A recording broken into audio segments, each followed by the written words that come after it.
সবাই, আমি ডক্টর সাকিয়া হক। আজকে আমরা পড়ব অণুজীব নিয়ে। রিসেন্টলি যেই ওয়ার্ডটা তোমরা সবচেয়ে বেশি শুনেছো সেটা কি, তাই না? সেটা হচ্ছে করোনা ভাইরাস, তাই না? তো আজকে আমরা যে চ্যাপ্টারটা, যে পার্টটা দিয়ে শুরু করতে যাচ্ছি সেটা হচ্ছে ভাইরাস। এখন ভাইরাস এমন একটা ছোট একটা জিনিস যেটা যে কোনো জায়গায় থাকতে পারে, মাটিতে, পানিতে, বাতাসের ভিতরে, যে কোনো জায়গায় ভাইরাস থাকতে পারে। এবং করোনা ভাইরাসের কারণে কিন্তু মেডিকেল অ্যাডমিশন টেস্টের জন্য এই চ্যাপ্টারটার গুরুত্ব অনেক অনেক বেশি, স্পেশালি ভাইরাস পার্টটা। তো আসলে ভাইরাস সম্পর্কে আমরা সংক্ষিপ্ত আকারে অল্প কিছু জেনে নিই। প্রথম কথা হচ্ছে যে ভাইরাস অকোষীয়। অকোষীয় বলতে আমরা যেটা বুঝি যে কোনো ধরনের কোষ নাই। ভাইরাস একটি ল্যাটিন শব্দ যার অর্থ হচ্ছে বিষ। ভাইরাসটা তাহলে কোনো কোষ নাই, কিন্তু এটা তাহলে কি দিয়ে তৈরি, তাই না? একটা হচ্ছে নিউক্লিক অ্যাসিড থাকে ভিতরের দিকে, যেটা ডিএনএ হতে পারে, আরএনএ হতে পারে, আর হচ্ছে যে প্রোটিন দিয়ে গঠিত থাকে। ভাইরাস রোগ তৈরি করতে পারে অনেক ধরনের, স্বাভাবিকভাবে বোঝাই যায়, তাই না? ভাইরাসের দেখো গড় ব্যাস হচ্ছে 8 থেকে 300 ন্যানোমিটার। এইটা একটা ভেগ টার্ম। ভেগ টার্ম বলতে আমি বুঝাচ্ছি যে 8 ন্যানোমিটারের কেন, যেমন 12 ন্যানোমিটারের আমরা পোলিও ভাইরাস পাই, আবার 300 ন্যানোমিটার যেটা আমরা টোবাকো মোজাইক ভাইরাস হচ্ছে আমাদের প্রায় 300 ন্যানোমিটার। সো গড়ে বলতে পারি যে হ্যাঁ ঠিক আছে 8 থেকে 300 ন্যানোমিটার। কিন্তু এভাবে কিন্তু তোমার পরীক্ষায় বললে হবে না, তোমার পরীক্ষায় স্পেসিফিক্যালি তোমার রেঞ্জটা জানা লাগবে যে ভাইরাসের গড় ব্যাস 8 থেকে 300, পোলিওর হচ্ছে 12, আর টোবাকো মোজাইক ভাইরাসের হচ্ছে 300। স্ট্যানলি যিনি, তিনি হচ্ছে ভাইরোলজির জনক। হ্যাঁ, স্ট্যানলির কথাটা একটু বলি। স্ট্যানলি যেটা করতেন, হ্যাঁ, উনি 1 টন তামাক পাতা নিছেন, নিয়ে ওইটারে পরীক্ষা করছেন। পরীক্ষা করে মাত্র 1 টন, কিন্তু হ্যাঁ 1 টন তামাক পাতা থেকে মাত্র 1 চামচ সম পরিমাণ ভাইরাসকে উনি আলাদা করে ক্রিস্টাল করতে পারছেন। ওনার এই অ্যাচিভমেন্টের জন্য ওনাকে ভাইরোলজির জনক ধরি আমরা। আফটার অল তোমাকে যদি বলি 1 টন তামাক পাতা নিয়ে বসে, এটা কিন্তু অনেক অনেক কষ্টের একটা ব্যাপার, যে এরপর থেকে গবেষণা করে মাত্র 1 চামচ পরিমাণ ক্রিস্টালাইজড ভাইরাস ডিসকভার করা। ঠিক আছে, আচ্ছা। এরপরে দেখো একটা লাইন আছে যে ভাইরাস জীবও নয়, জড়বস্তুও নয়, ভাইরাস ভাইরাসই, ভাইরাসকে জীব জড়ে সেতু বন্ধন বলে। এন্ড তোমরা তো জানো যে এইচএসসি এর একটা ইম্পর্টেন্ট কোশ্চেন হচ্ছে এইটা, এন্ড এইটা নিয়েও আমরা একটু আলোচনা করব। তো ভাইরাসের যদি আমি জীবীয় বৈশিষ্ট্য বলি তাহলে কি হতে পারে? যেমন দেখো ভাইরাস কিন্তু জীবের ভিতরে বা ব্যাকটেরিয়ার ভিতরে, জীবের ভিতরে বিস্তার করতে পারে, তাই না? তাহলে এইটা যেহেতু বংশবিস্তার করতে পারে, তাহলে এইটা একটা জীবীয় বৈশিষ্ট্য। ভাইরাসের মিউটেশন হয়। তোমরা তো এটা শুনছো করোনা ভাইরাস সম্পর্কে, যদি আমরা একটু বলবো, তারপরেও বলবো যে এটা শুনছো যে করোনা ভাইরাসের মতো এক ধরনের ভাইরাস আমাদের প্রায় 100 বছর আগে আমাদের পৃথিবীতে অ্যাটাক করেছিল, রাইট? সো ওইটার কিন্তু স্ট্রেইন যেটা, এটা স্ট্রেইন কিন্তু ডিফারেন্ট। তার মানে কি ভাইরাস কন্টিনিউয়াসলি মিউটেটেড হচ্ছে। তো ভাইরাসের মিউটেশন হয়, ভ্যারিয়েশন হয়, অনেক ডিফারেন্ট টাইপের ভাইরাস হইতে পারে। তাহলে ভাইরাস যে এত ধরনের রূপ দেখাচ্ছে, এটা যদি জীবীয় না হতো তাহলে তো এটা সম্ভব হইতো না, তাই না? তারপরে ভাইরাসের মধ্যে দেখো কি থাকে, আমরা বললাম যে ভাইরাসের মধ্যে নিউক্লিক অ্যাসিড থাকে, তাই না? ডিএনএ থাকে বা আরএনএ থাকে, কিছু কিছু ক্ষেত্রে দুইটাই একসাথে থাকে, বাট এটা খুব রেয়ার। তো আমি বলতে চাচ্ছি এই যে বৈশিষ্ট্যগুলো, এগুলো থাকে বলেই কিন্তু ভাইরাসকে বলা হচ্ছে জীবীয়। আর জড়ীয় কেন বলবো এটার ক্ষেত্রে তোমাকে যদি যুক্তি দিতে বলি, তাহলে তুমি বলতে পারো যে হ্যাঁ ভাইরাসে তো কোনো কোষই নাই। হ্যাঁ, ভাইরাস কোন একটা কোষের বাইরে নিজে নিজে কিন্তু বংশবিস্তার করতে পারে না। তো এইরকম অনেক জিনিস আছে যেটা আমাদের জীবীয় বৈশিষ্ট্যের মধ্যে পড়ে, অনেক জিনিস আছে সেটা আমাদের জড়ীয় বৈশিষ্ট্যের মধ্যে পড়ে।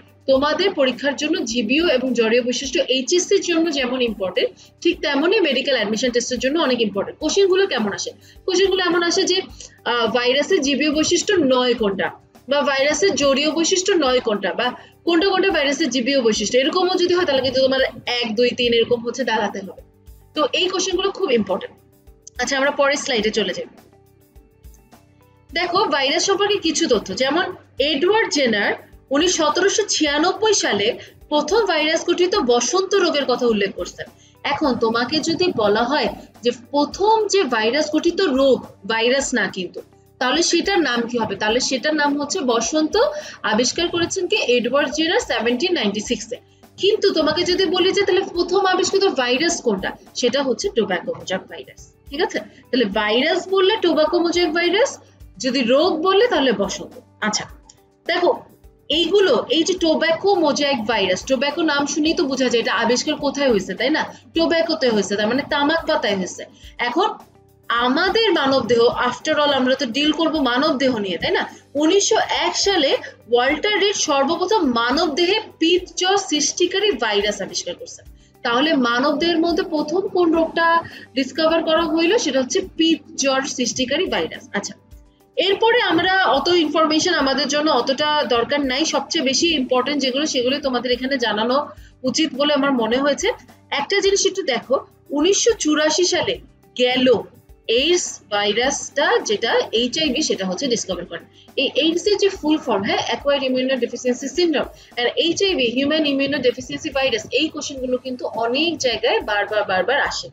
ইভেন দেখবা যে শুধু মেডিকেল অ্যাডমিশন টেস্টও না, ঢাকা ইউনিভার্সিটির এই ইউনিটেও এই কোশ্চেনগুলো খুব বেশি করে আসে। সো আমাদের এইডস জিনিসটা, এইচআইভি জিনিসটা কিন্তু অনেক বেশি ইম্পর্টেন্ট, কারণ আমাদের আমাদের দেশে বলবো যে এইডস এর রোগীর সংখ্যা তুলনামূলক, আমি বাস্তবের ক্ষেত্রে বলছি, চিকিৎসার হিসেবে বলছি যে অতটা আমি যদি নাও দেখি, তারপরও এখন কক্সবাজারে চাকরি করতে গিয়ে দেখতেছি যে এফডিএমএন যেটা আমরা বলি, রোহিঙ্গা, ওদের কিন্তু অনেকে এইডস এ আক্রান্ত আছে। সো এই রোগটা কিন্তু বাইরের দেশে তো অবশ্যই অনেক গুরুত্ব সহকারে বিবেচনা করা হয়, আমাদের দেশেও করা হয়, কিন্তু এটা গুরুত্ব কিন্তু সামনে আরো অনেক বাড়বে। আচ্ছা, চলো আমরা পরের স্লাইডে চলে যাই। ভাইরাসের ভৌত গঠন। ভৌত গঠনের মধ্যে দেখো যে দুইটা পার্ট, নিউক্লিক অ্যাসিড আর ক্যাপসিড। এখন নিউক্লিক অ্যাসিডের মধ্যে তো তোমরা জানোই যে ডিএনএ বা আরএনএ থাকবে, ক্যাপসিডের মধ্যে জানো যে বাইরে যে প্রোটিন আবরণটা, সেটাই হচ্ছে ক্যাপসিড। কিন্তু আমরা যদি ভৌত গঠন বলি তাহলে কিন্তু আমরা জাস্ট দুইটা পার্ট বলবো, নিউক্লিক অ্যাসিড এন্ড ক্যাপসিড। যদি জিজ্ঞেস করে ক্যাপসিডের ছোট ছোট পার্টটাকে কি বলে, ক্যাপসোমিয়ার, শেষ।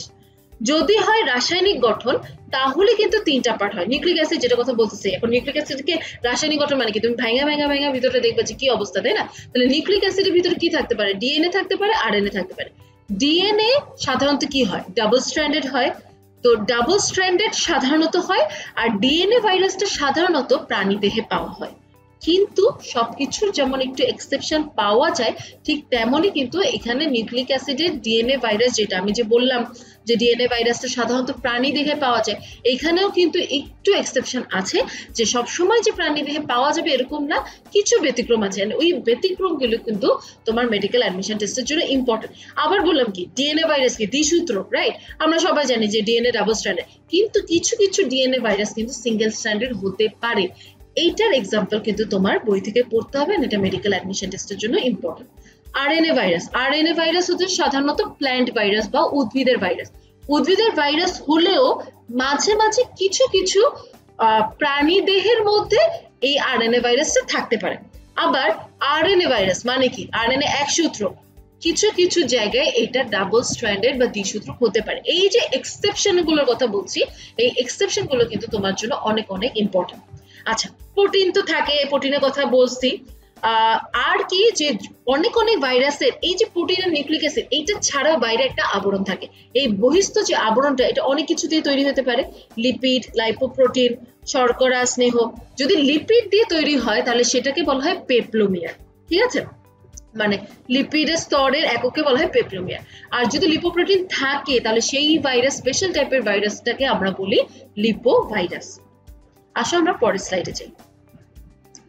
ভাইরাসের প্রকারভেদ মেডিকেল অ্যাডমিশন টেস্টের জন্য অনেক ইম্পর্টেন্ট, হ্যাঁ, ম্যাট ইম্পর্টেন্ট, 100% ইম্পর্টেন্ট। এখন তোমাকে জানতে হবে যে নিউক্লিক অ্যাসিডের ধরন অনুযায়ী কয় প্রকার, ডিএনএ ভাইরাস, আরএনএ ভাইরাস, এটা একটু আগে আমরা বলেছি। বহিস্থ আবরণ অনুযায়ী কি, যাদের আবরণ আছে, আবরণ বলতে মাত্র কি বললাম, লিপিড বললাম, লিপোপ্রোটিন, শর্করা, স্নেহ, যাদের এরকম বহিস্থ আবরণ আছে তাদের বহিস্থ আবরণী ভাইরাস।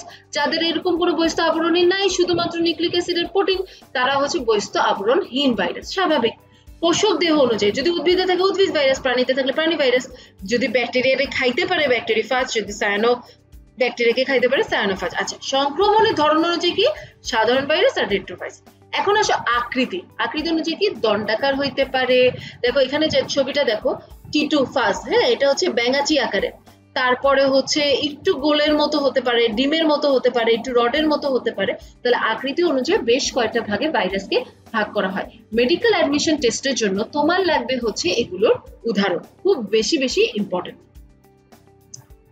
আচ্ছা, এই যে তিনটা নাম এখানে বলা হয়েছে, এই তিনটা নাম নিয়ে কিন্তু কন্টিনিউয়াসলি কোশ্চেন আসে, ঠিক আছে? প্রথম কথা ভিরিয়ন আর ভিরয়েড এটা সবাই মোটামুটি গুলাই ফেলে, হ্যাঁ। তো আমি যখন পড়তাম আমি সবসময় মনে রাখতাম যে ভিরিয়নে সবসময় তোমার হচ্ছে নিউক্লিক অ্যাসিড থাকবে, কারণ লাস্টে ন আছে। তাহলে ভিরিয়ন কিন্তু নর্মাল, নর্মাল বলতে আমি বুঝাচ্ছি এই পর্যন্ত ভাইরাস সম্পর্কে আমরা কি জেনে আসছি, যে নিউক্লিক অ্যাসিড থাকবে, প্রোটিন থাকবে, ঠিক আছে, এবং একটা ইনফেকশন তৈরি করতে পারে, এই তো আমরা মোটামুটি ভাইরাস বলতে বুঝি। তো এই যে নিউক্লিক অ্যাসিড থাকবে, তারপর হচ্ছে ক্যাপসিড বা প্রোটিন থাকবে, সংক্রমণ ক্ষমতা সম্পন্ন হবে, এরকম যে নর্মাল ভাইরাসের কথা আমরা কথা বলি তাদেরই কিন্তু বলা হয় ভিরিয়ন। আচ্ছা, যদি এমন হয় যে ধরো বাইরের কোনো প্রোটিন আবরণ ফাবরণ কিচ্ছু নাই, ভিতরে একটা আরএনএ, ঠিক আছে, বা বৃত্তাকার আরএনএ, তাহলে হবে হচ্ছে ভিরয়েড। এখানে কিন্তু প্রোটিনের কোনো কিছু থাকে না। আবার উল্টাটা যদি ভিরয়েডের উল্টাটা যদি চিন্তা করো, প্রোটিন আছে, হ্যাঁ, প্রোটিন ধরো আছে ভিতরে ফাঁকা, তাহলে সেটা হবে হচ্ছে প্রিয়ন। এই তিনটা সংজ্ঞা কিন্তু মেডিকেল অ্যাডমিশন টেস্টের জন্য অনেক অনেক ইম্পর্টেন্ট। আচ্ছা, আসো টি2 ফাস, এন্ড তোমরা জানো যে তোমরা এটা এইচএসসি তে অনেক অনেকবার পড়ছো, হ্যাঁ। তারপর আমি একটু শর্টে বলবো টি2 ফাস ভাইরাসটা আমাদের জন্য অনেক ইম্পর্টেন্ট, কারণ এটা মানে খুব সুন্দর ক্লিয়ারলি দেখা যায়। তো ক্লিয়ারলি দেখা যাওয়ার কারণে কি হয়েছে, যেহেতু ভাইরাস, এটা কিন্তু ব্যাকটেরিয়া না, ভাইরাসকে দেখা কিন্তু অনেক টাফ। তারপর টি2 ফাস ভাইরাসটাকে যেহেতু আমরা খুব ভালোভাবে দেখতে পারি, তাই এটা পরীক্ষার জন্য অনেক ইম্পর্টেন্ট। আচ্ছা, ফাস কথাটার মানে হচ্ছে খাওয়া, ঠিক আছে। একটা কথা তোমাদের এখানে একটু মেনশন করি, মনে আছে ভাইরাস মানে আমরা কি বলেছিলাম, বিষ। ভাইরাস কোন শব্দটা থেকে আসছিল, ল্যাটিন। ফাস যেটা বলতেছি এইটা কিন্তু গ্রিক, ঠিক আছে, এটার মানে হচ্ছে ভক্ষণ করা। এখন তোমরা যদি কোনো কিছু না পারো, সাধারণত ল্যাটিন আর গ্রিকের মধ্যে বললে কমন পড়বে আশা করি। আচ্ছা, তো দেখো টি2 ফাস হচ্ছে এমন একটা ভাইরাস যেটা হচ্ছে ব্যাকটেরিয়াকে খায় ফেলে। কিভাবে খেয়ে ফেলে সেটাও আমরা একটু বলবো। তো আগে একটু আমরা ভৌত গঠন দেখি। দেখো এইটা হচ্ছে ওর মাথা, এইটা হচ্ছে তার লেজ, ঠিক আছে। মাথার দেখো, মাথা সম্পর্কে যেটা সবচেয়ে বেশি কমনলি আসে, হ্যাঁ, মাথার ভিতরে কি থাকে, ডিএনএ থাকে। ডিএনএ কেমন দেখতে, এখানে দেখতেই পাচ্ছ শুধু ডাবল স্ট্র্যান্ডেড, তাই না, তাহলে তোমরা এটা পারবা। আচ্ছা, দৈর্ঘ্য প্রস্থ কিন্তু অনেক ইম্পর্টেন্ট, যে দৈর্ঘ্য কত 93 থেকে 100 ন্যানোমিটার, প্রস্থ কত 65 ন্যানোমিটার। আচ্ছা, লেজে দেখো, লেজের মধ্যে কি কি পার্ট আছে, প্রথমে যে পার্টটা দেখতেছো এটা কলার, তাই না। কলারের পরে নিচের দিকে এই যে এটা আসছে, এটা হচ্ছে আমাদের বেস প্লেট, আমাদের তো না ভাইরাসের। আচ্ছা, এইখানে ছোট ছোট স্পাইক থাকে, হ্যাঁ, আর 6টা দেখো স্পর্শক তন্তু থাকে। তো এই যে পার্ট গুলো থাকে এটা হচ্ছে লেজের পার্ট। তাহলে প্রথমত টি2 ফাস ভাইরাসকে দুইটা ভাগে ভাগ করা হয়, মাথা ও লেজ। তাহলে মাথা এবং লেজের দৈর্ঘ্য প্রস্থ তো ইম্পর্টেন্টই, সাথে হচ্ছে আমাদের ভিতরে কোনটার ভিতরে কি কি থাকে এই জিনিসটা আমাদের দেখতে হবে। আচ্ছা, এখন টি2 ফাস, ফাস মানে বললাম খায়, খায় তাই না, ভক্ষণ করে। তো ভক্ষণ করে কি, ভক্ষণ করে ব্যাকটেরিয়াকে ভক্ষণ করে। টি2 ফাস যেটা করে, তোমরা এই যে লাইটিক আর লাইসোজেনিক চক্র সম্পর্কে নিশ্চয়ই এইচএসসি তে পড়ছো। আমি একটু শর্টে বলবো যে টি2 ফাস ভাইরাসটা কি করে, ধরো এটা একটা সুন্দর ব্যাকটেরিয়া, হ্যাঁ, এই যে এরকম তিরিং বিরিং করতেছে ব্যাকটেরিয়া, টি2 ফাস ভাইরাস যাইয়া এইটার উপরে লেগে যায়, ঠিক আছে, একদম অ্যাটাচড হয়ে যায়। অ্যাটাচড হয়ে কি করে, টি2 ফাস দ্বারা একটু বড় করে আঁকি,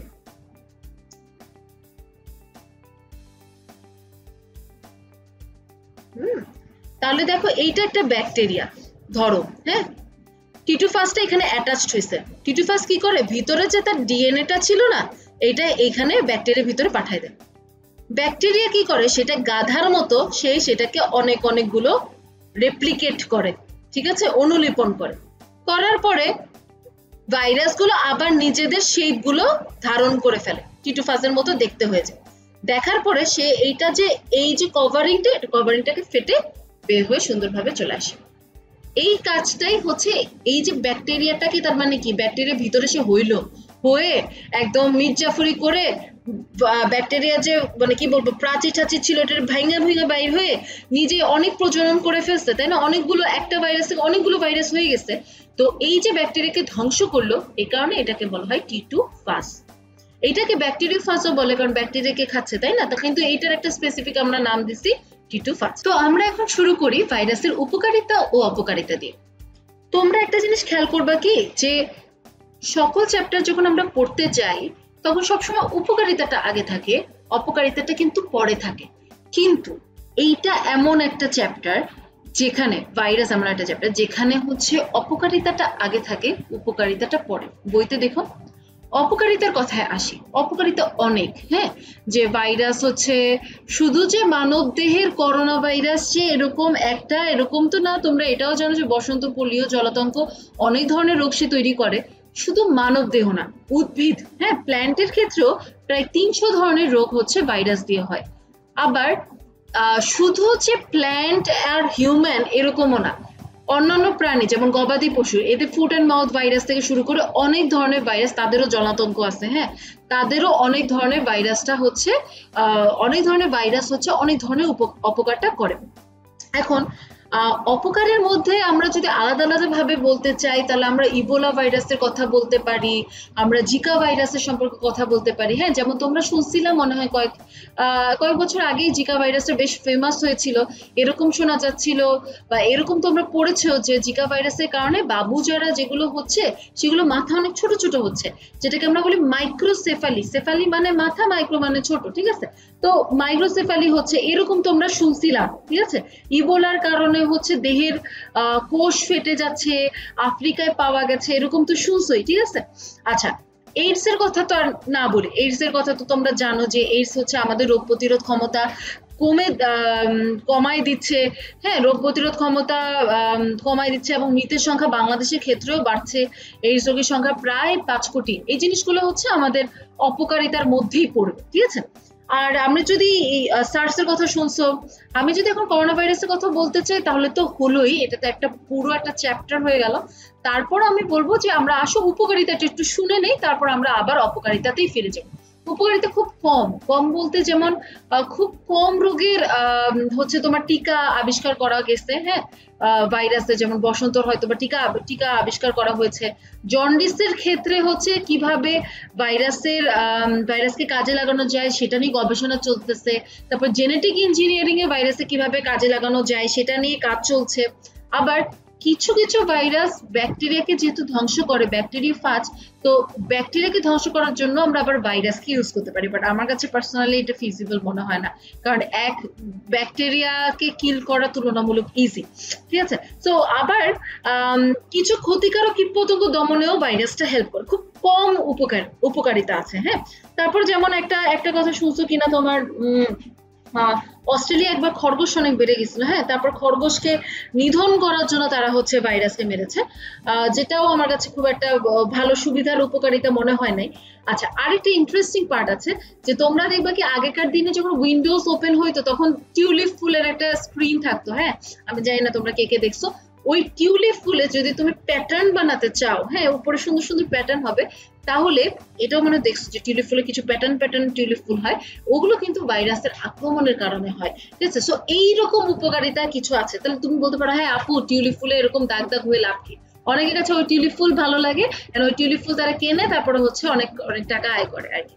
আচ্ছা, তাহলে উপকারিতা কিন্তু আমরা খুব লিমিটেড বলছি। অপকারিতার মধ্যে আমরা বলছি যে কিছু কিছু খুব সিরিয়াস রোগ আমাদের হচ্ছে ভাইরাসের মাধ্যমে হচ্ছে, এখনকার জন্য করোনা, চিকুনগুনিয়া হয়, ইবোলা হয়, তারপরে জিকা ভাইরাস হচ্ছে, তারপরে হচ্ছে তোমার hepatitis virus, hepatitis A B C D E এগুলো তো আছেই, ঠিক আছে? তো আসো আমরা কয়েকটা রোগ সম্পর্কে একটু জানি। প্রথমে আসি ডেঙ্গু।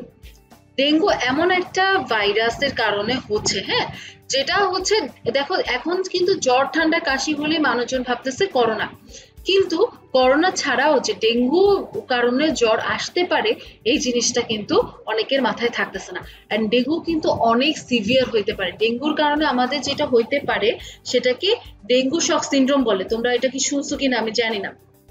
আচ্ছা, তো দেখো ডেঙ্গু শক সিনড্রোম তো আমরা বলবো, যেমন হচ্ছে ডেঙ্গুর ক্ষেত্রে, ডেঙ্গু তাহলে মশার কারণে হয়, এডিস ইজিপ্টি, হ্যাঁ নাম তো শুনছো।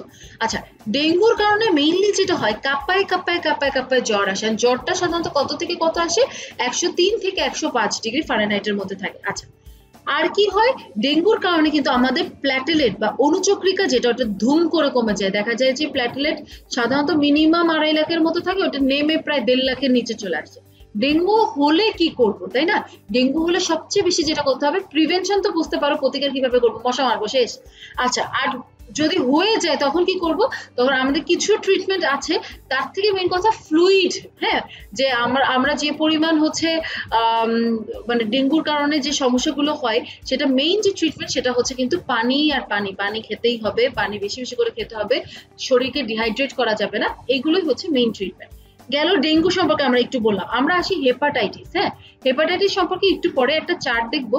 তো হেপাটাইটিসের আবার 5টা পার্ট, এ বি সি ডি আর ই। হ্যাঁ, তো বিটা হচ্ছে সবচেয়ে কমন আর সিটা হচ্ছে সবচেয়ে ভয়ঙ্কর। হ্যাঁ, তো সি এর কিন্তু আবার কোনো ট্রিটমেন্ট নাই, বি এর তাও তো টিকা আছে। হ্যাঁ, হেপাটাইটিস বি এর টিকা আছে, সবাই যদি কেউ চায় তাহলে দিতে পারবে, প্রিভেন্ট করতে পারবে, কিন্তু অন্যগুলা সি এর কিন্তু বেশ সিরিয়াস অবস্থা, ওটা কিন্তু কোনো ধরনের আমাদের ট্রিটমেন্ট ওরকম নাই, রাদার আমরা একটু নর্মাল অ্যান্টিবায়োটিক এগুলো দিয়ে ট্রিটমেন্ট করি, কিন্তু অ্যামোক্সিসিলিন, মেট্রোনিডাজল এগুলো দিয়ে ট্রিটমেন্ট করি, কিন্তু আলটিমেটলি হেপাটাইটিস সি এর কিন্তু ওরকম কোনো ট্রিটমেন্ট আবিষ্কার করা হয় নাই। আচ্ছা, আসো আমরা পরের স্লাইডটা দেখি। আচ্ছা, এই যে দেখো স্লাইডটাতে hepatitis A B C D E 5টা কথাই বলা আছে, এর মধ্যে দেখো একমাত্র বিটাই কিন্তু ডিএনএ ভাইরাসের মাধ্যমে হয়, বাকি সবগুলো কিন্তু আরএনএ।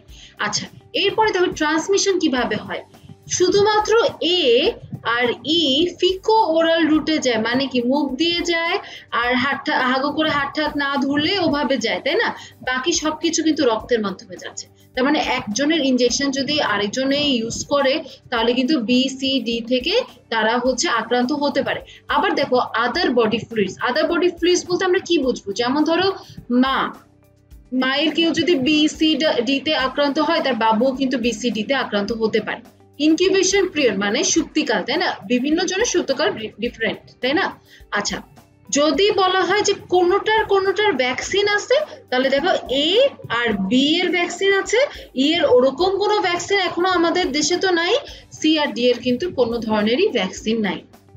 আচ্ছা, করোনা ভাইরাস সম্পর্কে বলি। করোনা ভাইরাস সম্পর্কে স্বাভাবিকভাবে এটা খুব ইম্পর্টেন্ট একটা জিনিস, যদিও তোমাদের বইতে এখনো অ্যাড করা হয় না, আমি শিওর যে এটা একটা তারপরও পড়ার মতো একটা ব্যাপার। তো প্রথম কথা যেটা বলবো যে কোভিড-19 হচ্ছে ডিজিজ বা রোগটার নাম, আর করোনা হচ্ছে ভাইরাসটার নাম। তো তোমাকে যদি বলে ওনার করোনা ভাইরাস রোগ হয়েছে, এটা কিন্তু আসলে সত্যি না, ওনার কোভিড-19 রোগ হয়েছে। কোভিড কথাটা আসছে কোথা থেকে? মানে করোনা, ভি আসছে ভাইরাস থেকে, ডি আসছে ডিজিজ থেকে। 19 কেন লাগানো হয়? কারণ হুবেই প্রভিন্স চায়নাতে ডিসেম্বর 2019-এ নভেল করোনা ভাইরাসটা ডিসকভার করা হয়েছে। আচ্ছা, তারপরে কি হলো? বাংলাদেশে আসলো কবে? বাংলাদেশে আসছে হচ্ছে 8 মার্চে। হ্যাঁ, আর হচ্ছে ওয়ার্ল্ড হেলথ অর্গানাইজেশন এটাকে 11 মার্চে হচ্ছে প্যান্ডেমিক ঘোষণা করছে। তো এই জিনিসগুলো হচ্ছে তোমাদের খুব ভালোভাবে জানতে হবে। করোনা ভাইরাসের কারণে তোমরা নিজেরা প্রোটেক্টেড থাকবা, নিজের পরিবারকে সুরক্ষা রাখবা, সবসময় মাস্ক পরিধান করার চেষ্টা করবা, এবং সবসময় হচ্ছে একটা নির্দিষ্ট দূরত্ব, কত 3 ফুটের অধিক দূরত্ব হচ্ছে মেনটেন করতে হবে, তাই না? তাহলে এই জিনিসগুলো একটু মেনটেন করে চলবা, নিজেরাও সুস্থ থাকবা, কারণ আমাদের কেস কিন্তু প্রতিদিন বাড়ছে। আজকে যে তোমাকে আমি বলবো যে আজ পর্যন্ত কতজন মৃত হয়েছে, তাহলে কিন্তু লাভ হলো না। তোমরা যেদিন এই স্লাইডটা দেখবা, যেদিন এই ক্লাসটা করবা, বা যেদিন তোমার পরীক্ষা হবে তার আগের দিন তোমরা চেষ্টা করবা যে করোনা ভাইরাস রিলেটেড কতজন আক্রান্ত এই পর্যন্ত দেশে হয়েছে, তারপরে হচ্ছে কতজন এই পর্যন্ত মৃত বরণ করেছে, এই জিনিসগুলো যাতে তোমরা দেখো। ঠিক আছে, চলে যাব আমরা এর পরের চ্যাপ্টার, সেটা হচ্ছে ব্যাকটেরিয়াতে। আসো আমরা ব্যাকটেরিয়া নিয়ে জানি। চলো একটা গল্প বলবো। তো একজন বিজ্ঞানী, নাম হচ্ছে অ্যান্টনি ভন লিউয়েনহুক, এটা হচ্ছে 1675 সালের কথা। হ্যাঁ, 1675।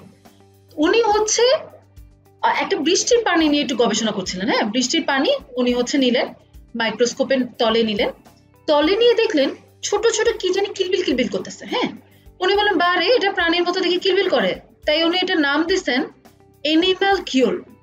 তাহলে লিউয়েনহুক 1675-এ যে ব্যাকটেরিয়া জাতীয় জিনিসগুলো দেখছে ওইটাকে উনি ব্যাকটেরিয়া নাম দেন নাই, দিছেন হচ্ছে অ্যানিমাল কিউল। পরে কি হলো? পরে 1829, দেখো কত বছর পর, হ্যাঁ, কত বছর পরে একজনের মনে হইলো যে অ্যানিমাল কিউল নামটা জানি কেমন শোনায়। হ্যাঁ, তাহলে আসেন আমরা এটারে ব্যাকটেরিয়া বলি আজকে থেকে। ঠিক আছে, তো এরেনবার্গ নামে একজন সায়েন্টিস্ট 1829 সালে যে এটার নাম দিছে হচ্ছে ব্যাকটেরিয়া। এখন ভালো কথা, তাহলে 1675 এ অ্যান্টনি ভন লিউয়েনহুক নাম দিয়েছেন হচ্ছে তোমার অ্যানিমাল কিউ, আর এরেনবার্গ 1829 সালে ওই নামটাকে চেঞ্জ করে রাখলো হচ্ছে ব্যাকটেরিয়া।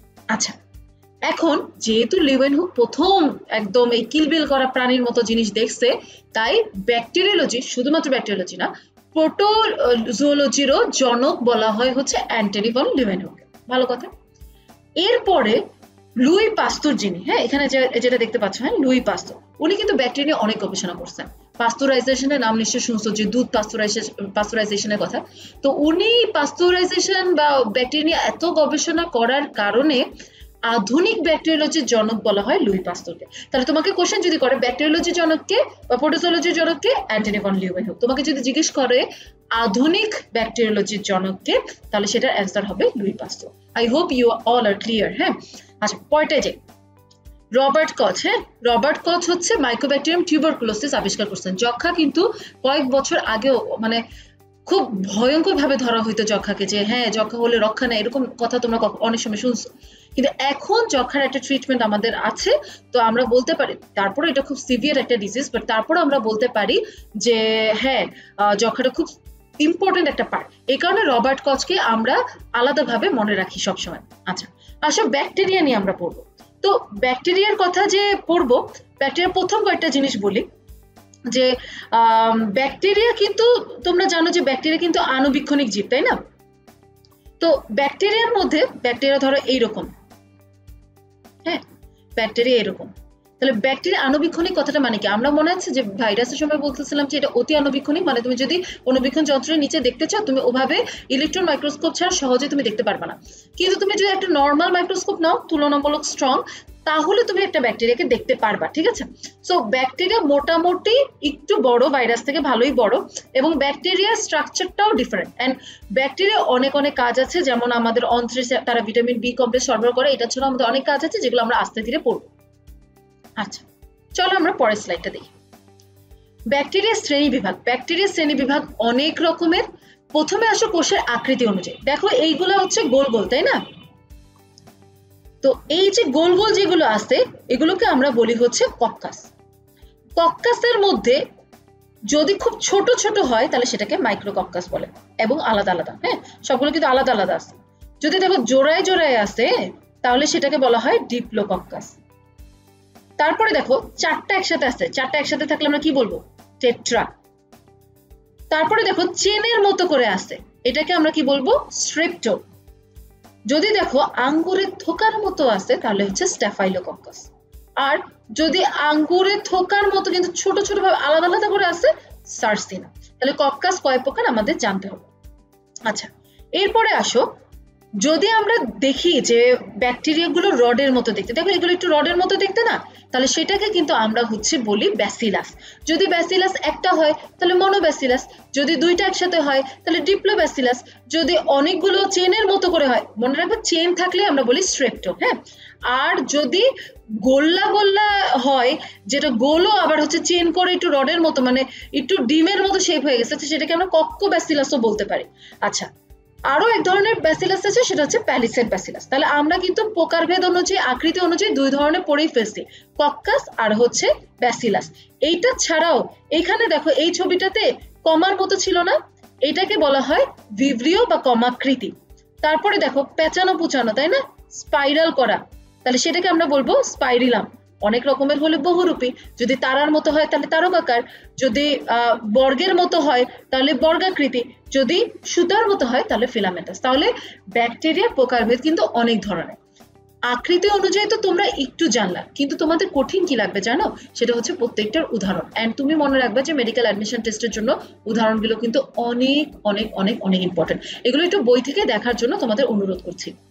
আচ্ছা আসলে রঞ্জন ভিত্তিক শ্রেণী বিভাগ। এখন রঞ্জন ভিত্তিক শ্রেণী বিভাগের মধ্যে দেখো দুইটা কথা আছে, একটা হচ্ছে গ্রাম পজিটিভ ব্যাকটেরিয়া, একটা হচ্ছে গ্রাম নেগেটিভ ব্যাকটেরিয়া। এই গ্রাম কিন্তু ওজনের গ্রাম না, হ্যাঁ। একজন সায়েন্টিস্ট ছিলেন যার নাম হচ্ছে গ্রাম, উনি কি করছে ব্যাকটেরিয়াটাকে নিয়ে, হ্যাঁ উনি ব্যাকটেরিয়াটাকে নিয়ে যেটা করছেন, প্রথমে উনি হচ্ছে ভায়োলেট ডাই দিয়ে চুবাইছেন, তারপরে ওইটার মধ্যে আয়োডিন দিচ্ছেন, আয়োডিনকে শর্টকাটে ভাবে লিখি, হ্যাঁ। তারপরে ওইটার উপরে উনি হচ্ছে রেড কালারের একটা ডাই দিছেন, ঠিক আছে? এইটা দেওয়ার পরে উনি দেখছেন যে কিছু কিছু ব্যাকটেরিয়া এই ভায়োলেট ডাইটাকে ধরে রাখতে পারে, ঠিক আছে? তাদেরকে উনি বলছেন গ্রাম পজিটিভ ব্যাকটেরিয়া। কিছু কিছু ব্যাকটেরিয়া এই ভায়োলেট ডাইকে ধরে রাখতে পারে না, একটু এই কারণে লাল লাল দেখায়, ঠিক আছে? তাদেরকে বলা হয় গ্রাম নেগেটিভ ব্যাকটেরিয়া। তাহলে যারা ভায়োলেট ডাইটা ধরে রাখতে পারে, তার মানে কি কালারটা কেমন হবে, পার্পল বা ভায়োলেট বা ব্লু হবে, তাদেরকে আমরা গ্রাম পজিটিভ ব্যাকটেরিয়া বলতেছি। যারা ভায়োলেট ডাইটা ধরে রাখতে পারে না, তাহলে ভায়োলেট ডাই না থাকলে কেমন হবে, রেড হয়ে যাবে না, তাহলে সেটাকে বলা হচ্ছে গ্রাম নেগেটিভ, ঠিক আছে? এন্ড তোমাদের মনে হতে পারে যে এই গ্রাম পজিটিভ নেগেটিভের কি দরকার ছিল, উদাহরণ তো আমাদের আবার মুখস্থ করাই লাগতেছে, তাহলে কি দরকার ছিল এটা পড়ার এই কারণে দরকার, কারণ গ্রাম পজিটিভের ট্রিটমেন্ট এক রকমের, গ্রাম নেগেটিভের ট্রিটমেন্ট কিন্তু এক রকমের। তোমাদের আগেও আমি একটা স্লাইডে বলেছি ভিডিওতে, সাধারণত কোশ্চেনগুলো কিন্তু ওরকমই হয় যেটা তোমার মেডিকেল লাইফে যে কাজে লাগবে, কারণ after all you all are aspiring to be doctors, তাই না? তো তোমরা যেহেতু ডক্টর হতে চাও, তোমাদের জীবনে যেটা কাজে লাগবে, বাস্তব ক্ষেত্রে যেটা কাজে লাগবে, সেগুলো কিন্তু প্রশ্নতে বেশি আসে। ঠিক তেমনি অ্যান্টিবায়োটিক ওষুধগুলো আমরা কোন ক্ষেত্রে কোনটা দিব, গ্রাম পজিটিভ ব্যাকটেরিয়া হলে আমরা এক ধরনের ওষুধ দিই, প্রত্যেকটা ব্যাকটেরিয়া যে আলাদা আলাদাভাবে ওষুধ দিই তা কিন্তু না। সবার পক্ষে যদি আমাদের ব্যাকটেরিয়া কালচার করে দেখতে হইতো কোন ব্যাকটেরিয়া আসলে আছে, তাহলে কিন্তু এটা সবার পক্ষে, বাংলাদেশের জনগণের পক্ষে এরকম টেস্ট করা কিন্তু ফিজিবল না কস্ট ওয়াইজ। তাহলে আমরা কি করি, আমরা গ্রাম পজিটিভ চিন্তা করে আমরা এক ধরনের ট্রিটমেন্ট দিই, গ্রাম নেগেটিভ হলে আমরা এক ধরনের অ্যান্টিবায়োটিক দিই। সো এই কারণে রঞ্জন ভিত্তিক শ্রেণী বিভাগটা দেখা যায় যে প্রায় কোশ্চেনে আসে। তো তোমাদের কি পড়তে হবে, অবশ্যই গ্রাম পজিটিভ যেটা বললাম যে কি কি ডাই ইউজ করা হয়, এটা ছাড়াও তোমাদের যেটা জানতে হবে সেটা হচ্ছে কোন ব্যাকটেরিয়া হচ্ছে মানে কোনটা হচ্ছে গ্রাম পজিটিভ, কোনটা হচ্ছে গ্রাম নেগেটিভ। তাহলে তোমরা হচ্ছে এটা তো দেখতেই পারলাম। আচ্ছা, আসো আমরা পরের স্লাইডে যাই। ফ্লাজেলা ভিত্তিক শ্রেণীবিভাগ। দেখো, ফ্লাজেলা ভিত্তিক শ্রেণীবিভাগের মধ্যে এক নম্বরে, হ্যাঁ, এক নম্বরে কিন্তু কোনো ধরনের ফ্লাজেলা নাই, তাই না? কোনো ফ্লাজেলা নাই, তাই এটাকে বলা হয় অ্যাট্রিকাস। কথাটা মানে তোমরা অলরেডি জানো, মানে নাই, তাই না? যদি একটা থাকে মনোট্রাইকাস, যদি দুই পাশে দুইটা থাকে তাহলে অ্যামফিট্রাইকাস, ট্রিকাসও বলে ট্রাইকাসও বলে, একই কথা। আচ্ছা, যদি এমন হয় যে এক পাশে থোকার মতো আছে, ঠিক আছে, তাহলে সেটাকে বলা হবে সেফালোট্রাইকাস। যদি দুই পাশে গুচ্ছের মতো থাকে তাহলে সেটা হচ্ছে লফোট্রাইকাস, আর যদি চার পাশেই থাকে তাহলে হচ্ছে পেরিট্রাইকাস।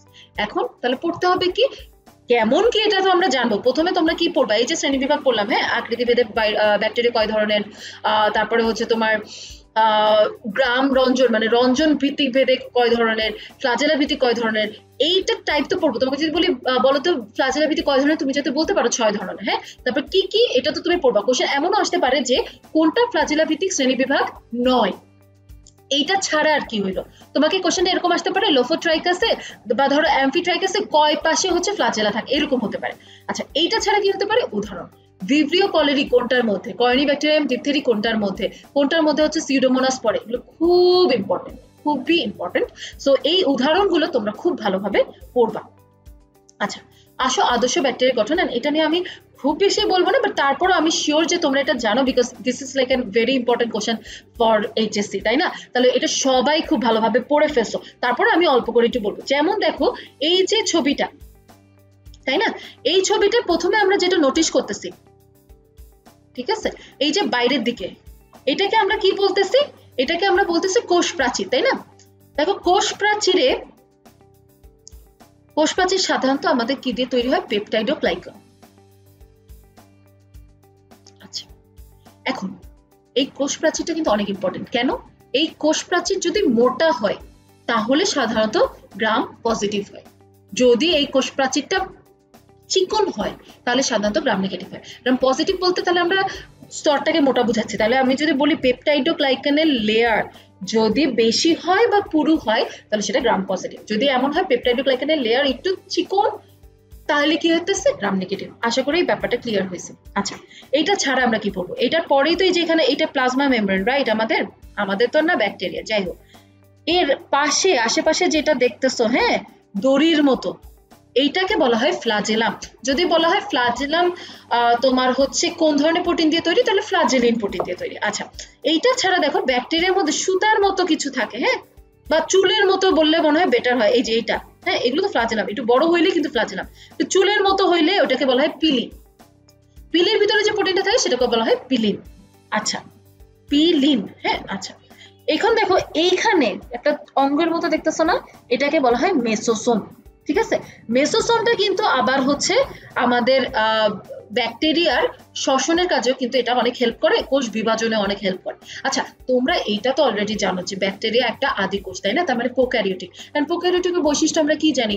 আমরা জানি যে এইটার রাইবোজোম 70S হবে, আমরা জানি যে এটার মাইটোকন্ড্রিয়া, এন্ডোপ্লাজমিক রেটিকুলাম, আমরা যে ক্লোরোপ্লাস্ট, যে দামি দামি অঙ্গাণু আমরা হচ্ছে সেলের চ্যাপ্টারের ভিতরে পড়ে আসছি, এগুলো কিন্তু এখানে কোনোভাবেই ওরকম ভাবে ভালোভাবে নাই। ঠিক আছে, সো স্বাভাবিক যদি কোনো কিছু ওরকম ভাবে না থাকে, এখানে যে ডিএনএটা থাকে আমাদের ডিএনএ এর মতো তো আর উন্নত হবে না, তাই না? তাহলে এইখানকার ডিএনএটা বৃত্তাকার ডিএনএ, যেটাকে আমরা প্লাজমিড বলি। তো এইটার ডিফারেন্স যেগুলো, সেটা তোমরা প্রোক্যারিওটিক ইউক্যারিওটিকের পার্থক্যের মধ্যে যা পড়ছো, সেল চ্যাপ্টারের মধ্যে যা পড়ছো ওইটাই। তারপর আমি একটু শর্টে কি কি বললাম, যে আদর্শ ব্যাকটেরিয়ার গঠন যদি আমি বলতে চাই, বাইরের দিকে থাকে তোমার কোষ প্রাচীর, ভিতর দিকে থাকে হচ্ছে প্লাজমা মেমব্রেন, এরপরে দড়ির মতো যেটা থাকে সেটা হচ্ছে ফ্লাজেলাম, ফ্লাজেলাম ফ্লাজেলিন দিয়ে তৈরি, চুলের মতো যেটা থাকে সেটা হচ্ছে পিলি, পিলি হচ্ছে পিলিন দিয়ে তৈরি, এটা হচ্ছে রাইবোজোম থাকে, রাইবোজোম হচ্ছে 70S, এস মানে কি ভেদবার, আই হোপ তোমরা এটা জানো। এটা ছাড়া কি আছে? মেসোসোম আছে, ভলিউটিন আছে, বৃত্তাকার ডিএনএ থাকে যেটাকে আমরা বলি প্লাজমিড, এন্ড আর কিছু মোটামুটি এইটুকু একটু জানলেই মোটামুটি হবে। আচ্ছা, এখন দেখো ব্যাকটেরিয়ার জন্ম। ব্যাকটেরিয়ার জন্ম কিন্তু অনেক ভাবে হয়। দ্বিবিভাজন একটা পদ্ধতি, দ্বিবিভাজন পদ্ধতি নিয়ে আমার কিছুই বলার নাই। তোমরা ছবিতে এখানে দেখতে পাচ্ছ একটা সুন্দর একটা মাতৃকোষ ব্যাকটেরিয়া ছিল, তারপর কি হলো, একটু ধুমধাম দুই ভাগে ভাগ হয়ে গেল, দুই ভাগে ভাগ হয়ে যায় অপুত্র তৈরি করলো বা ডটার সেল তৈরি করলো। এটাই হচ্ছে দ্বিবিভাজন, মানে এক কথায় দ্বিভাজন মানেই হচ্ছে দুই ভাগে ভাগ হয়ে যাবে। এন্ড স্টেপ গুলো অনেস্টলি তোমার ওরকম পড়া লাগবে না, কারণ এগুলো স্টেপ ওয়াইজ ওরকম পরীক্ষায় অতটা আসে না। তারপরে তুমি এগুলো এইচএসসির জন্য পড়তে একবার করে রিডিং দিয়ে যাবা, ঠিক আছে? আচ্ছা, দেখো মুকুলোদ্গম। মুকুলোদ্গম মানে হচ্ছে কি বাডিং, মানে হচ্ছে একটা মাদার ব্যাকটেরিয়া থাকবে, এই যে এইটার থেকে ছোট্ট একটা গুলটি উঠবে, গুলটিটার মধ্যে নিউক্লিয়াসটা দৌড়ায় চলে যাবে, তারপর দুই ভাগে ভাগ হয়ে যাবে, এটা হচ্ছে বাডিং। আচ্ছা, এটা ছাড়া এটা কিন্তু আমাদের অযৌন জনন, তাই না? এটা ছাড়া তাহলে কি হইতে পারে? এটা ছাড়া হচ্ছে আমাদের অযৌন জনন, যেহেতু কথাটা বলতেছি, তাহলে হচ্ছে তোমার যৌন জনন নিশ্চয়ই আছে। আচ্ছা, যৌন জননের মধ্যে এটা আমাদের ব্যাকটেরিয়ার যৌন জনন। এখন যৌন জননের মধ্যে একটা জিনিস মোটামুটি জানবা, যে যৌন জননের মধ্যে হচ্ছে কনজুগেশন হয়। কনজুগেশনটা হচ্ছে তোমার ডাইরেক্ট হইতে পারে, পার্শিও বা ল্যাটারালও হইতে পারে। এইটা ছাড়া স্টেপগুলো সাধারণত অতটা কখনোই পরীক্ষায় আসে না, এটা মেইনলি এইচএসসির কোশ্চেন। তো পরবর্তী পার্টে আমরা চলে যাই, ভাইরাস এবং ব্যাকটেরিয়ার মধ্যে পার্থক্য। এটা তোমরা নিজেরাও পারো, তাই না? ভাইরাস কি ছিল? কোনো কোষ ছিল না, আমরা অকোষীয় বলেছিলাম। ব্যাকটেরিয়া কি? একটা কোষ আছে, তাই না? আচ্ছা, আমরা ভাইরাস ক্ষেত্রে বলছিলাম এটা অতি আণবিক খনিক, ব্যাকটেরিয়া ক্ষেত্রে বলেছি কি আণবিক খনিক। একটা জিনিস খেয়াল করো, ভাইরাস কিন্তু মনে আছে আমরা বলেছিলাম যে এটা কিন্তু 300 ন্যানোমিটার পর্যন্ত হয়, ন্যানোমিটার বলেছিলাম ওইখানে, আর এখানে দেখো 0.2 থেকে 50 মাইক্রোমিটার। আচ্ছা, ভাইরাস কিন্তু কোষের বাইরে বংশবৃদ্ধি করতে পারে না, ব্যাকটেরিয়া কিন্তু পারে অবভিয়াসলি। ঠিক আছে, ভাইরাসের কিন্তু ওই রকম ভাবে নিউক্লিক অ্যাসিড যেটা ছিল সেটা কিন্তু ক্যাপসিডের মধ্যে ছিল, ব্যাকটেরিয়া কিন্তু সাইটোপ্লাজমের মধ্যে আছে। ঠিক আছে, আচ্ছা, আর দেখো যে নিউক্লিক অ্যাসিডের ধরন কি ছিল, যে ডিএনএ ছিল বা আরএনএ ছিল, আর ব্যাকটেরিয়ার ক্ষেত্রে ডিএনএ এবং আরএনএ দুইটাই থাকতে পারে। ঠিক আছে, তো এই হচ্ছে আমাদের ভাইরাস এবং ব্যাকটেরিয়ার পার্থক্য। আসো আমরা পড়বো এখন ভাইরাস এবং ব্যাকটেরিয়া। তো আমরা মোটামুটি দেখলাম ব্যাকটেরিয়ার উপকারিতা আর অপকারিতা গুলো, আসো আমরা দেখে নিই। ব্যাকটেরিয়া উপকারিতা ও অপকারিতা। তো প্রথমে আসি উপকারিতা নিয়ে। প্রথম যে জিনিসটা, তোমরা কি জানো কিনা আমি জানি না, বাংলাদেশ কিন্তু ইপিআই নিয়ে অনেক এগিয়ে যাচ্ছে। ইপিআই জিনিসটা কি? ইপিআই মানে হচ্ছে এক্সপ্যান্ডেড প্রোগ্রাম অন ইমিউনাইজেশন, মানে বাচ্চাদের যে টিকা দেওয়া হয়, হ্যাঁ, জন্মের পর থেকে, সেই টিকাগুলো যে আমাদের দেওয়া হয়, পেন্টা, এমআর, তোমরা ইমিউনিটি চ্যাপ্টারে মনে হয় পড়বা। তো এই যে টিকাগুলো, বেশিরভাগ টিকাই কিন্তু তৈরি হচ্ছে ব্যাকটেরিয়া থেকে। ঠিক আছে, তো এই কারণে প্রথম যে উপকারিতাটা আমরা ব্যাকটেরিয়া থেকে পাচ্ছি সেটা হচ্ছে অ্যান্টিবায়োটিক তৈরি।